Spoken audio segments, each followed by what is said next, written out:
एक बार बना लिया, अपने तेल गरम करें, प्याज डाल दें और ये प्याज को मिलान करके प्याज तक से लाल भूनने के लिए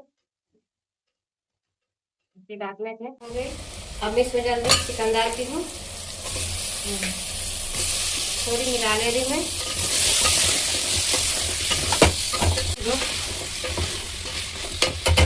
अब मैं इसमें गरम मसाला तो लाल इलायची, काली मिर्ची, जीरा, लाल मिर्ची को डाल भुना हो गया लाल। उसके बाद में इसको 10 से 15 मिनट के लिए ढक देती हूँ।